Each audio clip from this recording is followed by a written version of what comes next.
The first session this afternoon is named In Cold Blood. It's a session that examines crime, policing, and organized crime through lived experiences.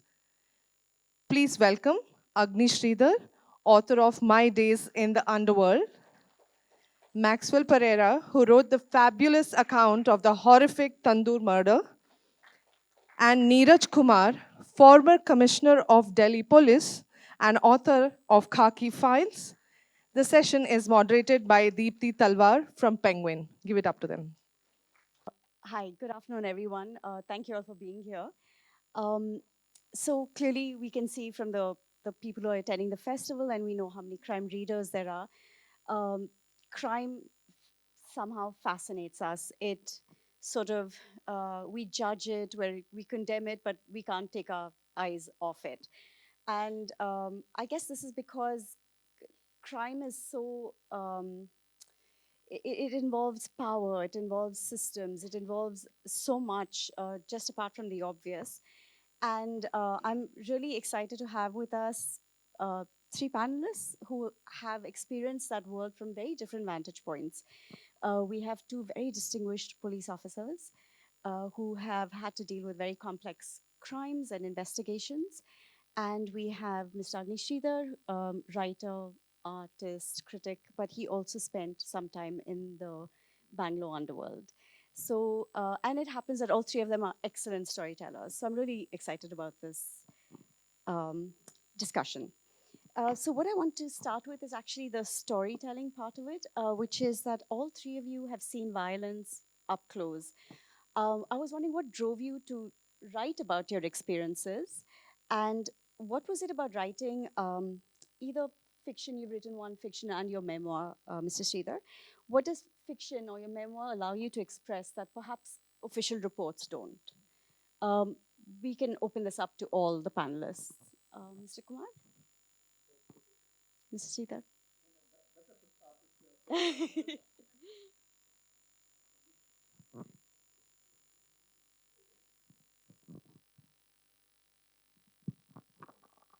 I think it's, Yeah. yeah. Good afternoon, everyone. It's great to be here. So, what drove me to write? Well, I've always wanted to write, but I thought that who would publish me, who would like to read what I write. But the desire to write has always been there through my life. I've written stories and poems and which got published in school magazines, college magazines, and so on. Uh, so suffice it to say that there was a writer somewhere in me. However, what circumstances drove me to write seriously, I have described in my first book, Dial D for Dawn. It was, I was invited to a book launch of Mr. Hussain Zaidi's book. Uh, and during the book launch, I found various faults with the book he had written. I was in conversation with Mr. Zaidi, Right. and setting all niceties aside, I kind of said that your book is very inaccurate. You are a journalist who doesn't check his facts, and you write what you feel like. And in this book, Baikula to Bangkok, these facts are totally wrong. Okay. And I thought I had annoyed him sufficiently. Then I went after the publishers. I said, there are so many typos, there are so many, and this could have been done and that could have been done. And at the end of the book launch, while I got a good applause from the audience, I thought I had sufficiently annoyed the author, and that also an author like Mr. Hussain Zaidi, known for all his books on the underworld, and whom you're going to hear probably tomorrow here in this festival. Uh, to my utter surprise, I thought I had sufficiently upset him and the publishers. And after the launch, I quietly kind of left, and nobody came to see me off to the car and so on. So I, I thought that, well, I was quite rude. But strangely, next morning I get a call from Mr. Zaidi, and he says, I'm sitting in the Penguin office, and I have told the editor in chief, Chiki Sarkar, that you have many, many stories to tell, which you must. And here, speak to Chiki. So he handed the phone over to Chiki, and Chiki said, Sir, you must write your memoirs.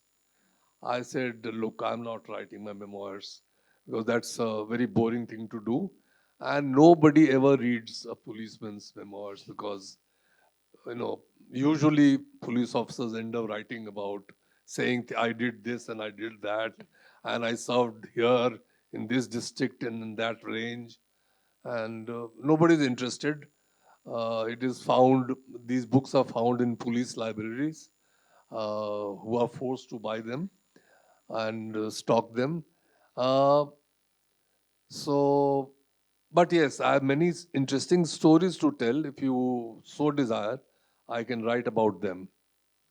She said, You write what you want, but you will hear from us. And lo and behold, the following day, there was a contract on Wow. my mailbox saying that you are hereby given an advance of so much money, and please write a book on your experiences in the CBI or some such thing. And so I ended up writing 11 accounts of uh, my the operations that I conducted, mainly against the underworld of Mumbai uh, and against some terrorists in Delhi. And that became the book Dial D for Dawn. Right. And fortunately, it was well received, uh, and it was done fairly well all across. And that's how I wrote. Then Penguin signed me for the next book, Second one. which was Khaki Files, Yes. which I'll be talking about tomorrow. And then I wrote a book on corruption in cricket called A Cop in Cricket, uh, which was published by Juggernaut. Uh, so that has been That's how it my happened. journey as an author. Right. And you, Mr. Sreedhar? I think it's on.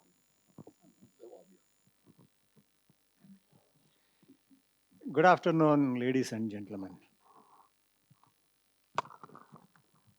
Rarely I participate these days in public events because I participated too much in 20 years. Honestly speaking, I'm not a story writer or a storyteller. Unlike the luminaries sitting here, the police officials, I was involved in the underworld. For about 15 years, I was a big name in Bangalore underworld. I had to escape because I am from a very humble background, very ordinary background. My father was a primary school teacher. He wanted me to become educated, a good man, no crimes involved in life. And since I was proverbially very thin, very weak, I got myself involved in literature, reading, writing since the young age. But by the age of 30, because of strange turn of events, I was forced to involve in the criminal world. It was because of situations. I was a student of law. At the same time, I had taken up IAS examination. During that time, my brother came from Kanakapura to Bangalore to see India-Pakistan match. And he was attacked by rowdies. On that day, 8 people were attacked. My brother was one among them. He was cut in his leg. I went to the police officer station naturally. Still, I remember, though it happened in 79, even now I remember the name of the police officer, Sub Inspector Madhava Rao. He made me sit. He sympathized with me.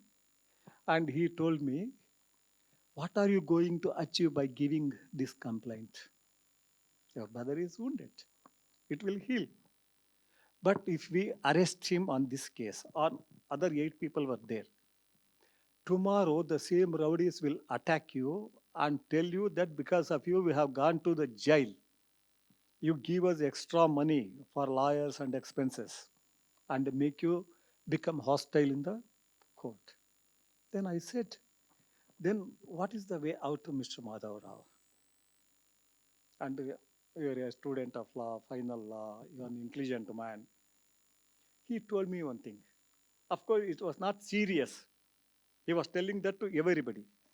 You do one thing, you finish that Kotwal Ramachandra on the main road of Bangalore. We will honor you. In that way, you can take revenge against him. But he is supported by the government, including the CM. So that is the only alternative, only way. None of the other people took it seriously. Since I was romanticized about crime and punishment carried with it, I took it very seriously. By that time, I was already a student of very big people. I think many of you know about that name, Lankesh. So I was moving with all such people, then I thought it should be punished. I took it into my hands.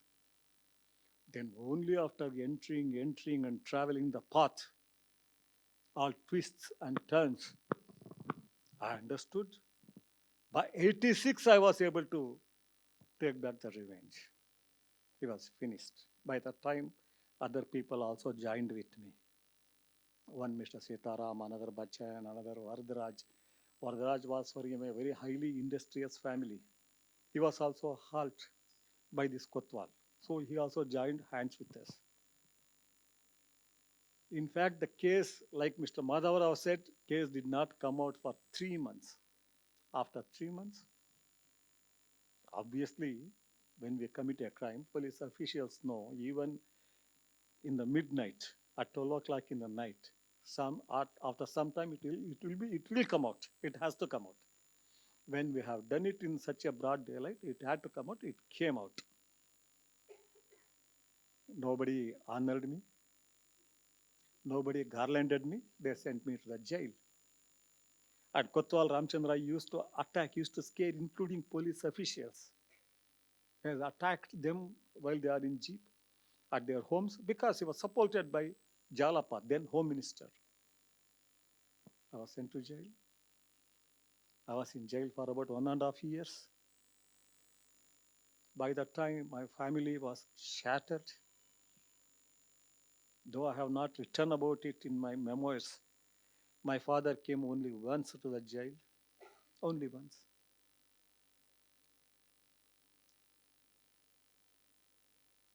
To interview. Entry, it's called entry to the jail. My father said only one thing.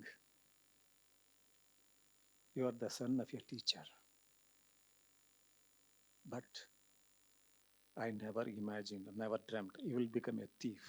Because he does not know about underworld, rowdyism, that, this, anything. Somebody goes to jail means he's a thief. I never imagined.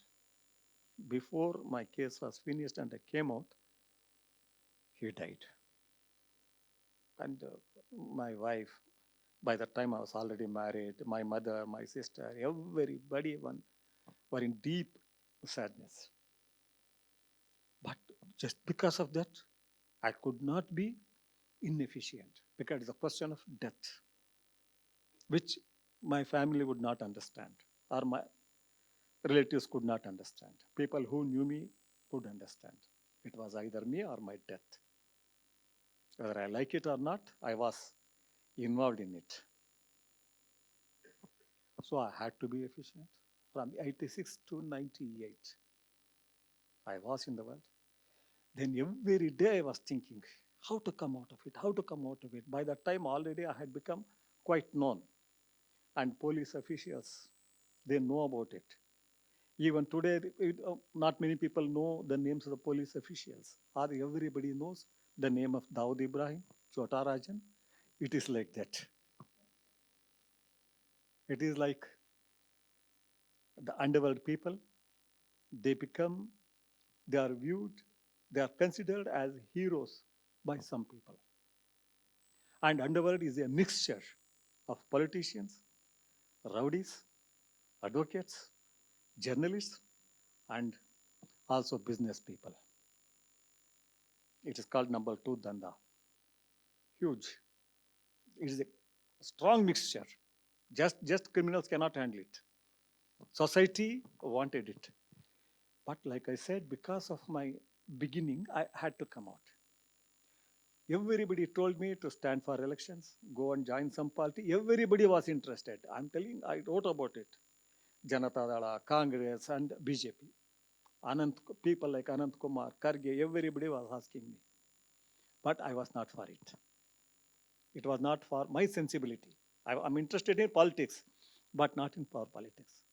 Then I thought, let me start a journal, a tabloid, just to tell the people that I'm a different kind of man. Then I started my Agni tabloid in Kannada, and I became a movie maker. I became, An author. of course, an author. I started writing about myself and an activist for the downtrodden, Dalits, and Muslims. Because in jail, it does not matter what religion you belong to, what caste you belong to. It is a different world. There, though I have read about these things, I knew about these things, I used to think about these things. Jail taught me that it's a different world when you are put into tension. So I started, it was well received. So it is not about a story, it is about my life. I did not, in fact, I did not explain everything, I did not open everything. Many things were hidden, many things, because I did not want either politicians or even officials to face any problems because of me, including the commissioner of police. Whenever his friends are in a problem, getting a house evicted by people who are not paying rents, they used to approach us. And politicians, always. But I told about only about myself. What was my beginning? How it happened? How I was pulled into it? How I'm trying my best to come out of it. Somehow I'm fortunate. Society received me. So it is mainly about, it is not fiction. I did not write any fiction. The days in the underworld or my gangsters Gita, all in Kannada, I wrote in the beginning, then I translated it to English. I wrote in Kannada only because I was known in Karnataka, especially in Bangalore.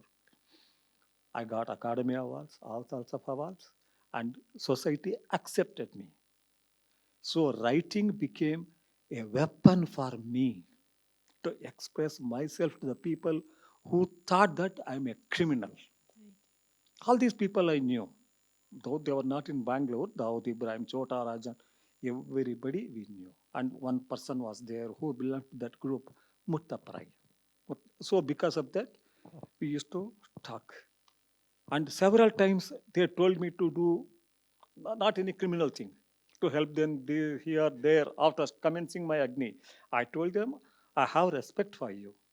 Please, I request you, don't disturb me. I don't want to involve in it. Because police force, whatever we may say, they create underworld. At the same time, if somebody wants to come out of the underworld, they will go out of their way. I was helped by men like Revan Siddhaya, great commissioner, Bidri, all such people. Because, I mean, other people, other police officials, if they speak against me, the commissioners used to say, this man is trying hard.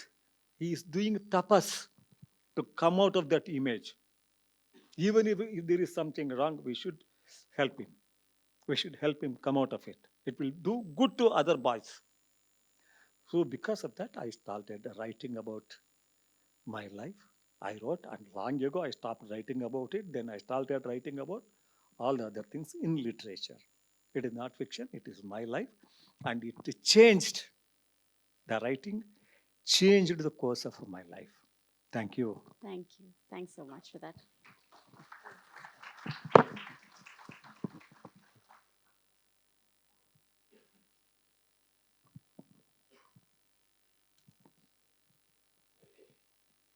Good afternoon, everyone.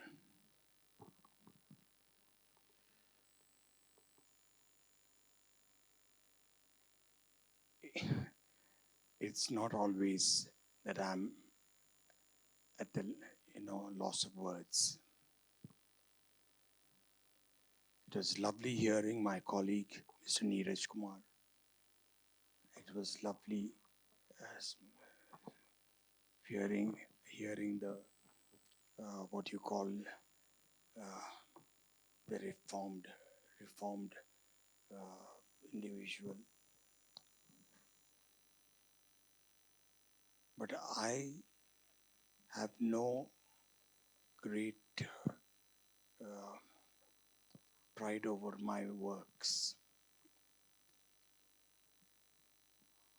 I've been an okay student, but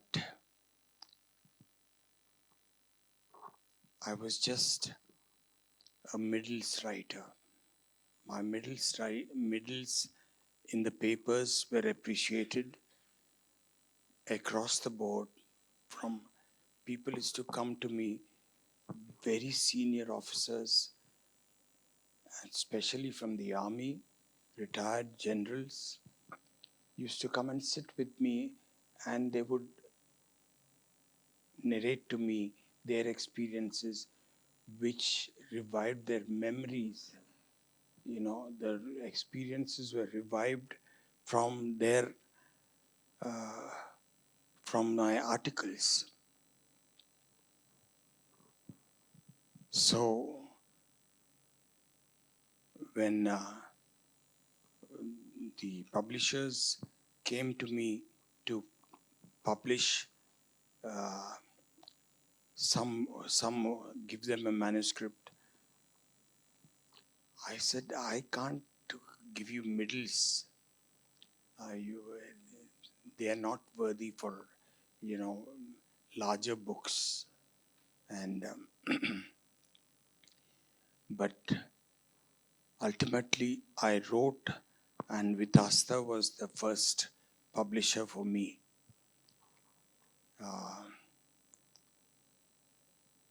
A Kashmiri girl, Renu Kaul, and she was my first publisher.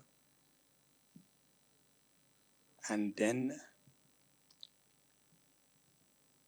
I ventured to write. The Tandoor murder happened in Delhi. I wrote that book when I was IG Pondicherry. And it was as long ago as in 1995. And I finished the manuscript by 96. And Penguin had commissioned me for the book after the murder took place.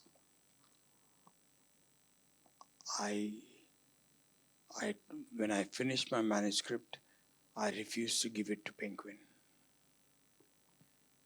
I said, this criminal is of such a nature, he would twist facts, he would somehow try to get out absolutely by concocting stories, playing dramas. And this was regarding the murder of Naina Sani, a very pretty girl. Both were political workers, and Sushil Sharma, her husband, had murdered her. And he he sort of suspected her fidelity after the time because she had been steady with the lover, Matlub Karim, of another faith. And when they broke up, because of they knew they couldn't get married. And then Naina decided to break up the marriage. All that she both were political workers of the party in power then, but she, they managed to uh, live a life, but they got married.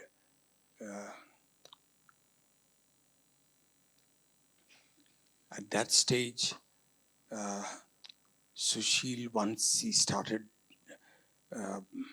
he took her to Kashmir, he took her to Himachal, many places, tried to do away with her couple of times by pushing her down the cliff or things like that. But he finally came back to Delhi, and that particular night of the murder, all that he did was, after he suspected, he shot her dead in their flat in Mandir Marg. And then the drama started, which I've narrated in the book. The entire episode, how the murder took place, why the murder took place, then she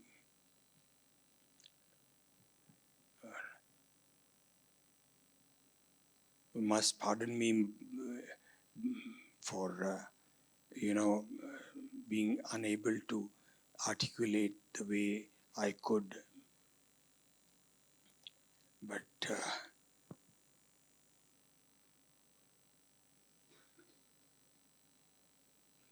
the whole book is the narrative of how things happened and how we took a bold decision of declaring the accused, which we normally, everyone only suspected. He was the major suspect.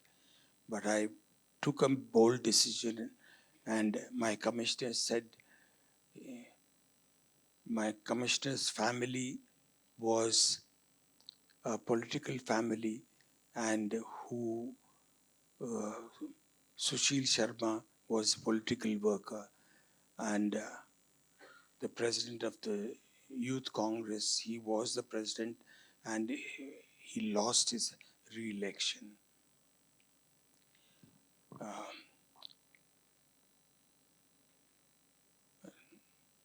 My commissioner asked me, how did you, are you sure? I said, I'm sure as can be, sir, but it's up to you to please come and visit the crime scene. We arrested his restaurant manager, but she had escaped by then. And but we really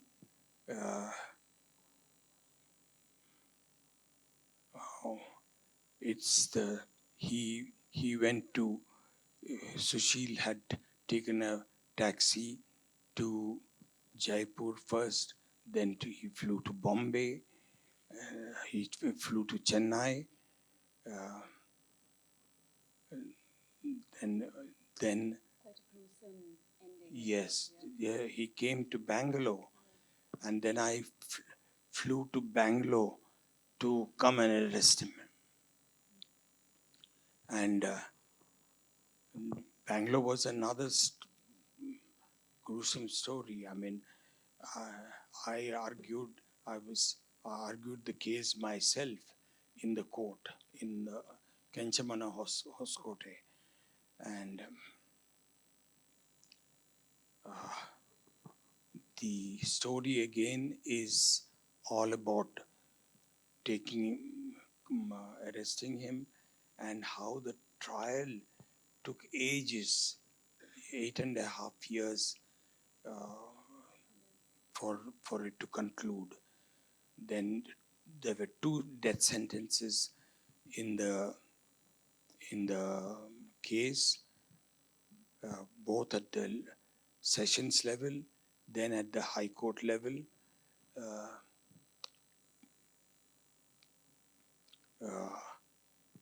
But then he went to Supreme Court, and in the Supreme Court, they gave him a benefit of doubt because he was supposed to be doing pujas in the jail. And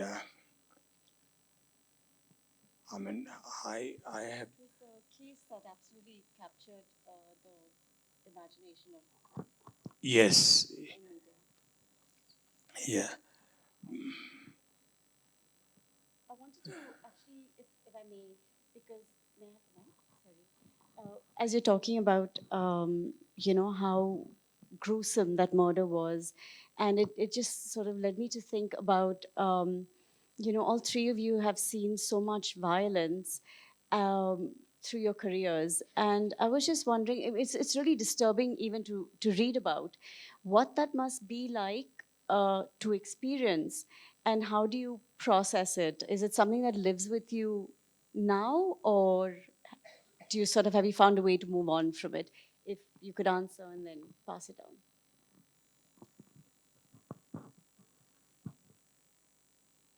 We are, after all, human beings with a conscience. If you have a conscience, you would like to, and that too, as a Christian, people always ask me as a policeman, how as a Christian can you be a policeman? Yes, that was the first question that very, very senior friends of mine would ask me. And I used to jokingly say that you have to kill your conscience. Yes, but for individuals, as individuals, each one has to find their own way of, keeping their conscience. Right. Yes. Mr. Kumar?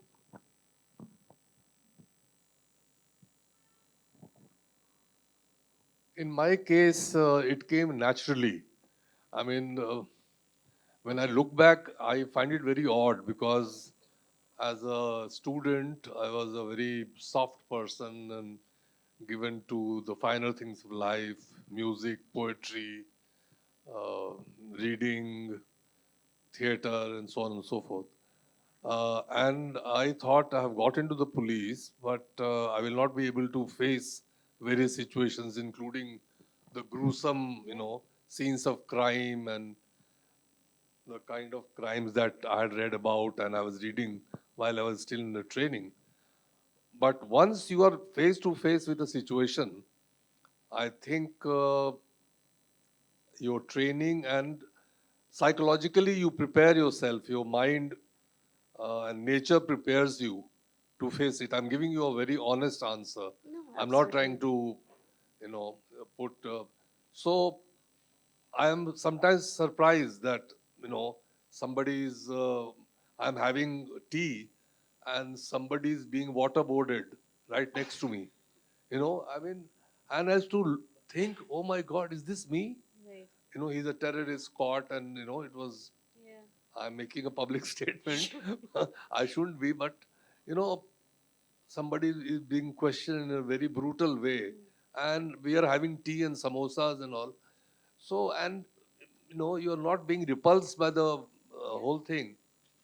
Uh, but it happens, when you are, if you have seen doctors, somebody is, how they have food immediately after conducting a Right. post-mortem or something, Right. and it becomes a part of you. And human beings are kind of programmed in such a way that they readapt themselves and take to it. So in my case, it was pretty normal, and I could face the dirtiest of scenes of crime without any hassle. But having said that, has there been any case particularly that has stuck in your mind, like a particularly disturbing case? Quite a few, but most of all, You've tried. Nirbhaya, the Nirbhaya Oh, case, yeah. and how she was brutalized after being raped or while being raped. I've never seen anything more horrific than that. Although I've heard about similar cases which never saw the light of the day.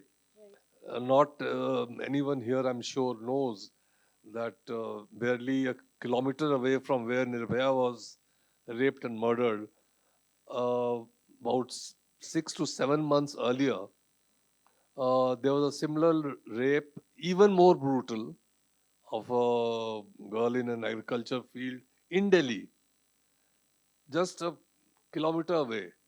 And somehow it escaped coming to the notice of the media. And it never caught the imagine.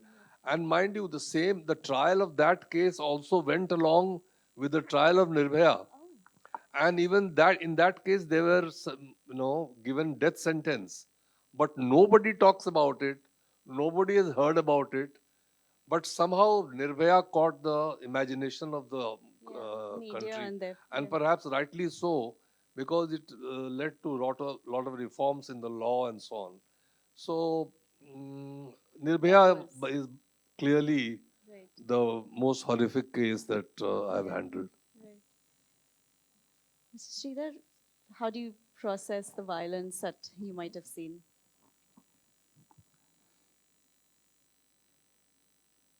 See, the police officials, they witnessed violence. Of course, they used their own way to crack who is behind it. In my case, if people who have read me are there, they know about it. I did not witness violence. I was a participant. I was a participant in, see, the most brutal crime a man can do to another man is killing him, murdering him. I was involved in many such cases in group, except for my first case where I was personally motivated. All the other cases, those things happened because of group. Once you are in a group, you cannot have your individual decision. Once it is decided, you have to carry it out. So I know it. I know how the people feel when they are getting brutally. I know. Like I said, I participated. Personally, I may feel when I think about those things, when I'm alone, when I'm in deep nights, I feel very bad about it. I ask the goddess. I don't ask the goddess. Why did you make me do such things? But I cannot just putting the blame on somebody else. I was an intelligent man, quite well read, when compared to ordinary people, very well read. But I was participating. But once I took the decision, no, after commencing my magazine, no, not even a single slap to anybody. I decided. See, we are living amidst people, and crime is an integral part of humans. starting from officials have written so much about the things they have done to crack the cases. Not even a single officer has written anything about how they are brutalized by the ministers and the government. I request them.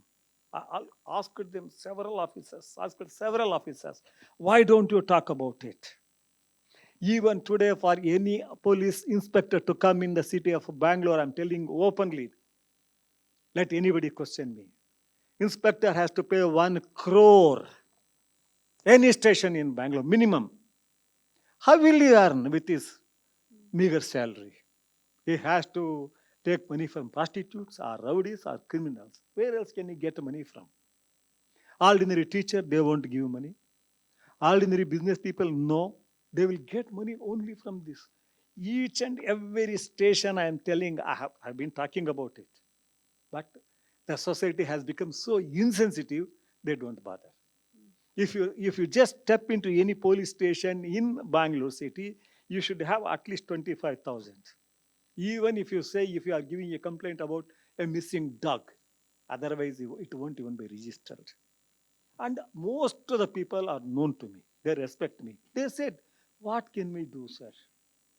Tell them to give us a posting without taking any money. We cannot become corrupt. But not only they take 1 crore, for any function they will say, arrange the food, arrange the drinks. See, this is the life we are living. And the paradox is, one man is sitting here. He was Dawood Ibrahim of Bangalore city journalists. He was working in Times of India.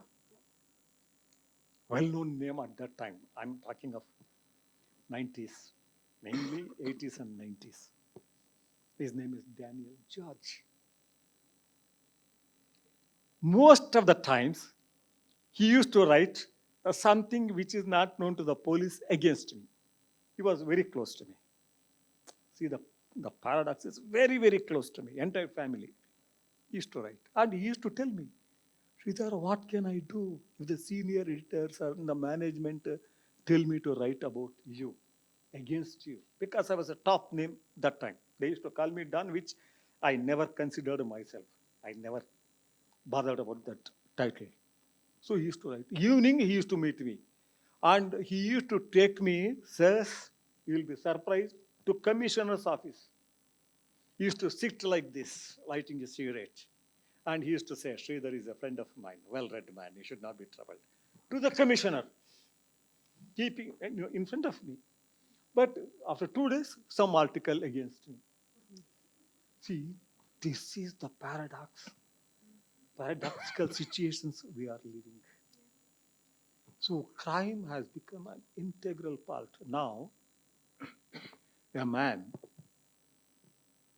the illustrious officers know, a man who has stolen about 10,000 rupees, he will be in jail for 6 months to 3 years. But the men who are looting hundreds of crores, not even a single case against them, how do you account for it? And everybody knows they are looting hundreds of crores throughout the country. Is it not the biggest of crimes? Looting the common man's money in the name of common people. So, the way we view crime in all its essences, should be changed. If the society is proper, if the politicians, officials, everybody start living in AC, there are many Scandinavian countries. You cannot even hear of any crimes at all. Recently, I had been to Andaman Nicobar. Sir, you will be surprised. No, zero crime. Zero. Even auto driver says, sir, ours is the only state which has zero crime. And when I tried to give 500 rupees to your driver, he refused. I told him, you are my son's age. I'm giving like a father. Take it. No corruption at all. No corruption, no crime. It can be created. The only thing is people have to participate. So we have to change the way we view the crimes. Right. Crime percolates from the top to the down. And just like prostitutes, the rowdies are just a pawns Right. in the hands of very big, powerful people. Right. This is what I wanted to convey. I wanted to convey this in front of illustrious people to the audience. I have so many more questions that I've not been able to get to, but there's not that much time. So I think if we want to open it up to the audience, yeah, please go ahead and ask questions. Otherwise, Any questions without anything thinking about this man has a strange past, unusual past. Forget it and you can ask any question. In fact, if you are directing the question to me, yeah, bring the mic. I think. Yeah, please go ahead. Take mine.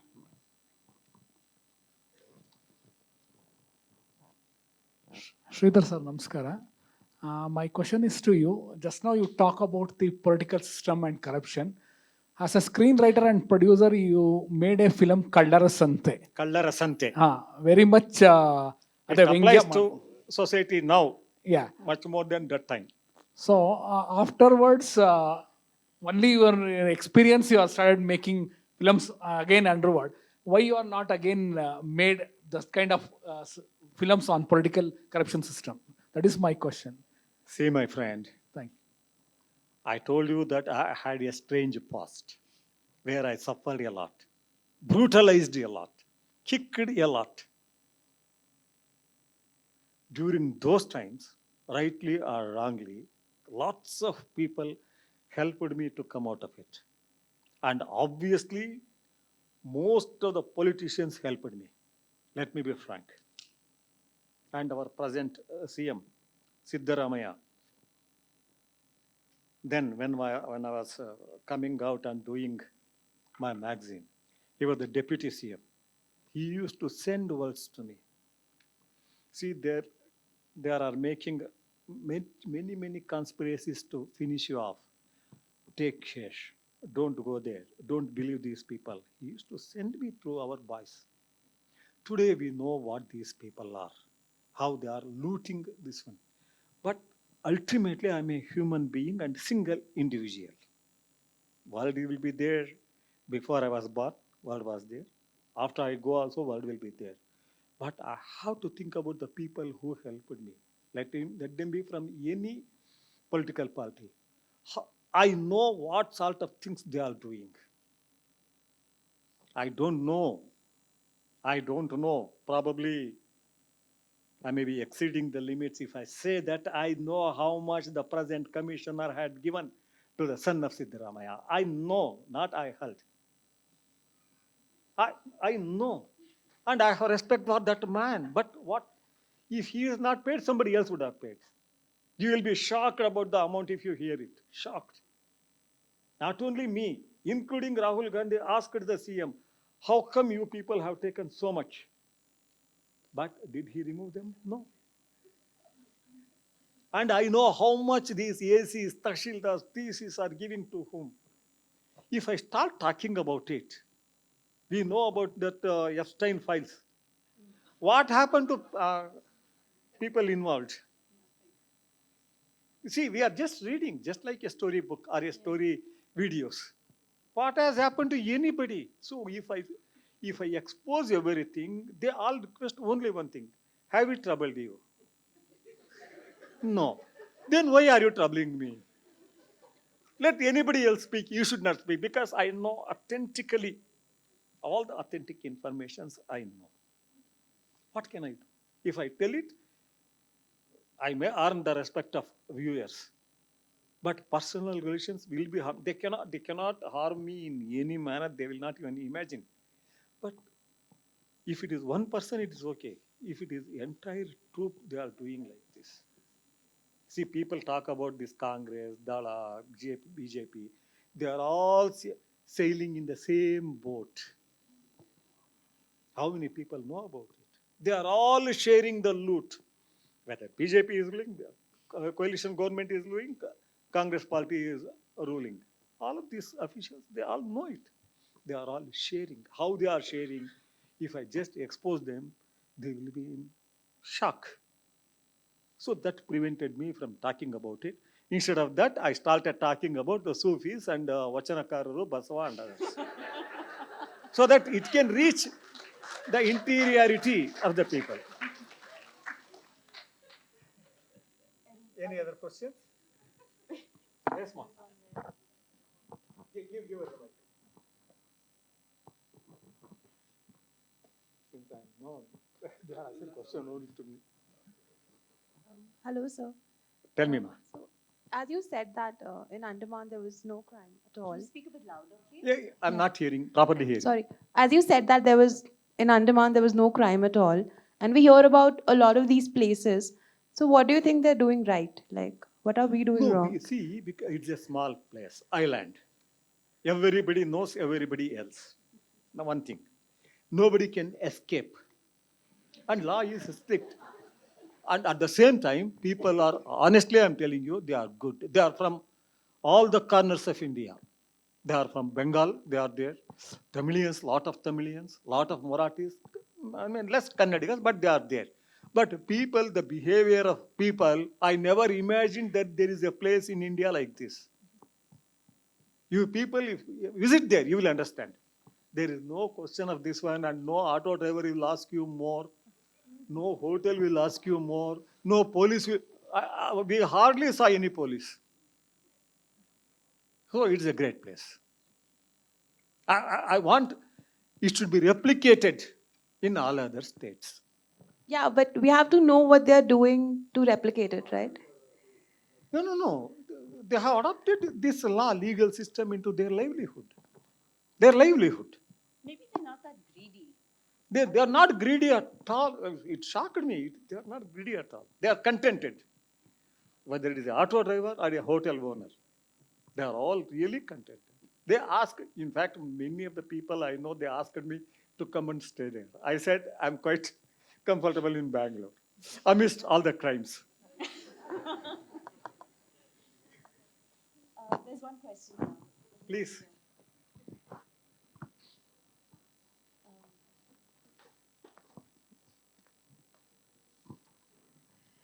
I lived in Delhi all these years and I taught there. I know Maxwell, but he must have forgotten me, but that's okay. What I wanted to ask Maxwell first was Tandoor murder. Then, did they finally? I forget. I followed the story, of course. I haven't read your book, but did they finally get the accused? I can't remember because I know it was terribly gruesome and he was in jail. But did he get what he deserved? That's the question to you. And to Mr. Neeraj Kumar, I think that was a horrible time. And even we all protested, and we were also on stage trying to think of ways to get some kind of rational policing after Nirbhaya's case. But it must have been tough. What are the measures you were able to take? And did you write about it in detail, or did you keep something back? Or, just want to know the inner workings that you had to go through, which also, as you said, horrified you. And Maxwell, about the Tandoor murder, I think I've read parts of whatever you wrote in the papers, but not your book today, as of today. I would urge you, frankly, to read the book.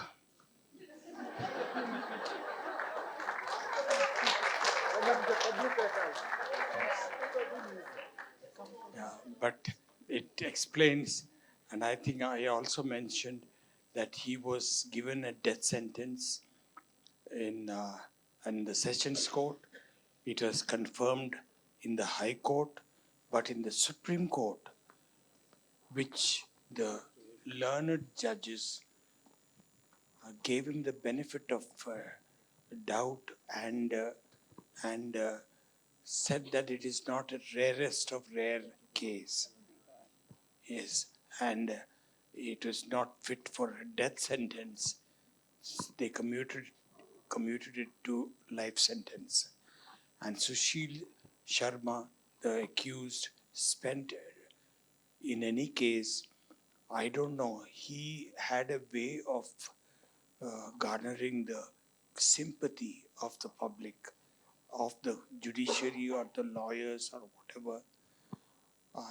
He, everyone was dying to get him released.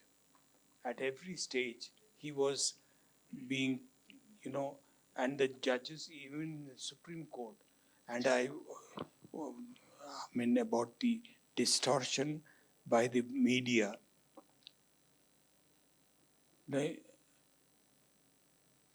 To this day, if you really Google Tandoor murder, they'll just say that dismembered and chopped. And the body was not chopped. I went hoarse trying to convince the public the body was never cut up. They have, but sensationalizing by the media is a done thing. It's nobody bothers whether they are correct or not. They have to. The same evening, 2nd of July night, the murder took place in 1995. On the evening papers in this one said that the body was chopped, and it was again and again repeated in the next court, and the Supreme Court of judges, they also, and even today, they will, if you read Google account on Tandoor murder, it's chopped body. Yes. And I Will you quickly address the issue, or do we have time? Maybe just, yeah, please. Sorry, I'm so sorry. So handling Nirbhaya was tough because of the public reaction, and naturally so. Also the political reaction, and a lot of politics and backroom politicking was going on.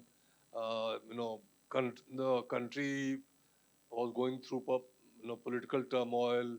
One party was being pulled down, the other party wanted to come up. AAP was coming up, and so on and so forth.